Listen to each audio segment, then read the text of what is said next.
My name is Deb King. I was raised in Bellflower, California, and I'm currently married to my husband, Darren King. We've been married for almost 6 years now. I lived in a home that was opposite of what I believed in, and I was a kid that grew up in a blonde, blue-eyed, petite environment. It seemed like all the kids were blonde and blue eyes, and I was a big, tall brunette, and so I wasn't accepted. It was almost like a cultural difference, and my parents were very prejudiced, and it was a very poignant moment in my life. We lived Bellflower's right next to Compton, and this Fuller brushman came, knocked on the door, he's African American, and my dad opened the door and said, "We don't allow N-words around here." And he slammed the door in at the same time, and I said, "How could you do that to another human being?" And my dad shut the door and turned right around and slapped me. And he said, "We don't allow those kind in our neighborhood." And right then in that instant, I realized that everybody's equal, and I don't know why I live in this environment. It shook me like I didn't think I belong here. I'm 15 years old, and I don't know why I'm in this house. And so I'm passionate for equality, and I get crazy about social injustice. Call it, from the best of my education, being raised in the Vietnam War, you never know when the abuse was going to happen. My mother was beaten, and I was the referee. So Monday through Thursday was good, but the weekend was explosive. One of the wrong lessons I learned is I was never going to let a man take control over me, because I'd watch my father have my mom on the ground with a fist in her face, and my mother wouldn't do anything about it. And so I realized then that no man would ever control me. I started drinking at 11, and then by the time I was 13, I was taking drugs. And I took amphetamines and everything in the speed era so I could just do more active things. And the busier I was, the less I thought about my emotional pain.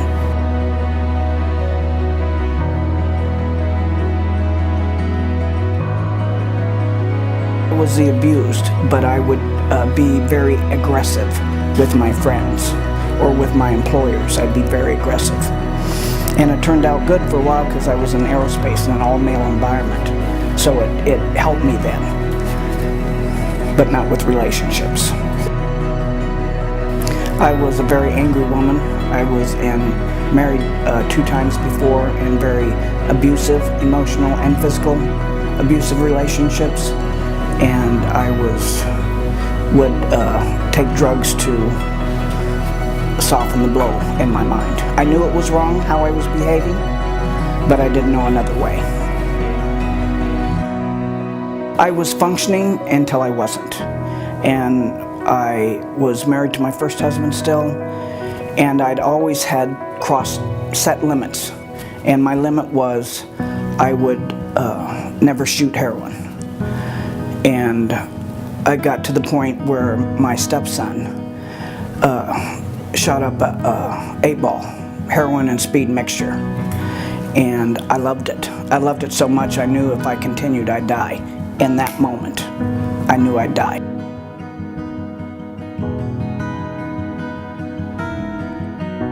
I was still married to my first husband. He was blatantly having affairs.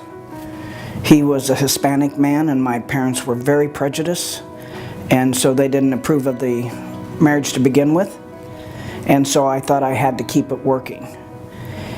And the turning point was I got pregnant, and I had a miscarriage.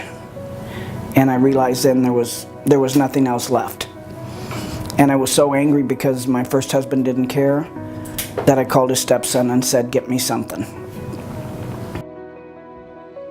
I went to my mother and said, "I need to get a divorce." And I told her I drank too much. And my father was an alcoholic, so that was a given. And I said, "I have friends in Hawaii, I need to go to Hawaii and clean up." And it's the first time my mother never said anything back to me. She just took me, bought me a ticket, and I went to Hawaii and got cleaned up with a couple of doctors. For the first 15 years, I went to Narcotics Anonymous. It's a 12-step program. And I started to learn how to share. And I started to learn how to share my feelings, and realized it was my feelings that was making me make my decisions. And if I got my feelings out, I would be much better. And then I could make solid decisions. And then after that, I found Celebrate Recovery in California and Saddleback Church. And I didn't like churches because I knew my friends who went to church and what they did on Saturday.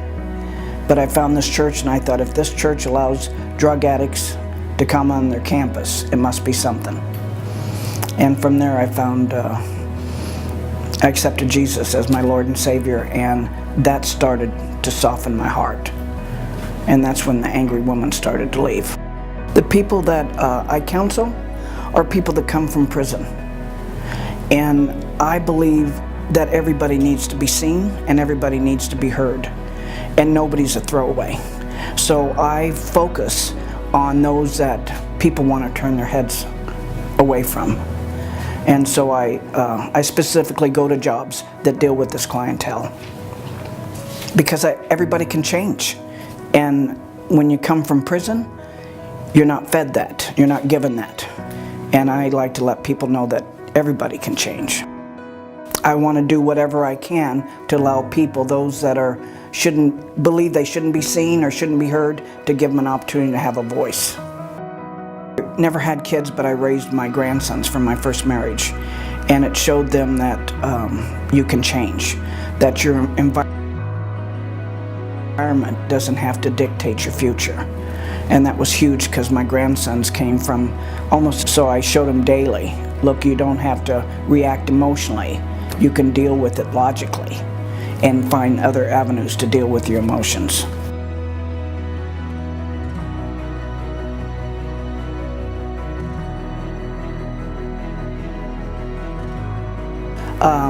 Met Talithia Hurley at Praise Fellowship. And it was a women's conference that I went to. And she was there, and she was so kind. But I have a Talithia Hurley story that I just need to say. Is that okay? I was single. I had just moved out from California. I'd lost everything I owned, and I was on unemployment. And I lived in Irving, and the church was in the Lelm. And I just was so hungry for the Word that I just needed to go to church. But I had just a pinch of gas. And I just thought, well, maybe stay at a friend's house or meet somebody. And Talithia came up and said, you know, you're going to think I'm weird and I don't want to embarrass you, but God told me to give you this check. And I just broke. Because, not that people didn't accept me there because I was the only white person there, but what it was, it just broke everything, because I believe that we're all together, no matter what color we are. And she just said, look, this is what God said to do, and I'm doing it. I always would say I don't know how much more different I'd be if I had a mentor in my life or someone to talk to. And watching it with my own eyes, raising my grandsons, who came from, they had addiction on both sides of their family. He was abused as a child, both of them were. But just the fact that I gave them an avenue to be who they were at the moment, and then speak life into them and speak things that nobody ever told them that they could. My grandson was the first one in 3 generations to graduate high school. And because he graduated high school, his brother graduated high school. And so I just would say, find somebody that you can talk to who will accept you and challenge you to grow in new areas. In the areas that you really want to grow anyway, but you're afraid or you don't know how to. I'm Deb King, and I am a conqueror.